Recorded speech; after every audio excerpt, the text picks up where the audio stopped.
महत्वाची बातमी आपण बघतोय। धनंजय मुंडे यांच्या संदर्भातली बातमी आहे। ते मुख्यमंत्री देवेंद्र फडणवीस यांच्या भेटीला गेलेले आहेत।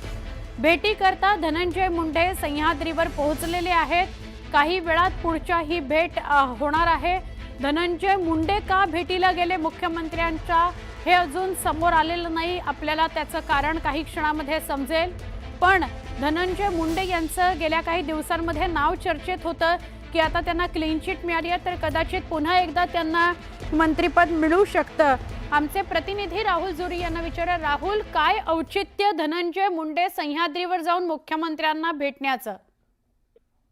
खरं तर धनंजय मुंडे यांचा राजीनामा झाल्यापासून बऱ्यापैकी धनंजय मुंडे हे अलिप्तवासात दिसत होते। मात्र आज मुख्यमंत्री देवेंद्र फडणवीस यांची सह्याद्री अतिथीगृहावर धनंजय मुंडे यांनी भेट घेतली। एकंदरीत बघितलं तर राष्ट्रवादीचे वादग्रस्त मंत्री माणिकराव कोकाटे यांच्या संदर्भात प्रश्न विचारला असताना अजित पवार यांनी देखील धनंजय मुंडे यांची पाठराखण केली होती।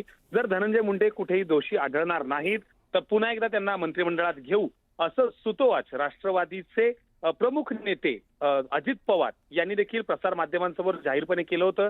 आणि याच पार्श्वभूमीवर पुन्हा एकदा मुख्यमंत्र्यांच्या भेटीला धनंजय मुंडे आल्यानंतर या चर्चेला जो आहे तो पुन्हा एकदा चर्चा होत राहील असं परिस्थिती दिसते। एकंदरीत बघितलं तर वादग्रस्त मंत्र्यांना यापुढे कोणत्याही पद्धतीनं जुमानणार नाही असं कालच्या कॅबिनेटमध्ये सांगितल्यानंतर आज अखेर महत्वाच्या भेटीगाठींमध्ये धनंजय मुंडे यांची भेट होणं, यासोबतच अजित पवार यांनी यापूर्वीच योग्य ते सुतोवाच करणं, एका प्रकारे धनंजय मुंडे यांचं जर संतोष देशमुख हत्या प्रकरणात थेटपणे सहभाग सिद्ध होत नसेल किंवा त्यांच्यावर कोणत्याही पद्धतीचा गुन्हा दाखल होत नसेल तर त्यांना अजून किती दिवस मंत्रिमंडळाच्या बाहेर ठेवणार हा देखील मुद्दा उपस्थित होतो। आणि त्यामुळं कुठे ना कुठे धनंजय मुंडे यांच्या परतीची पावलं सुरू झाली आहेत का, अशी देखील राजकीय वर्तुळात चर्चा उमटताना दिसते।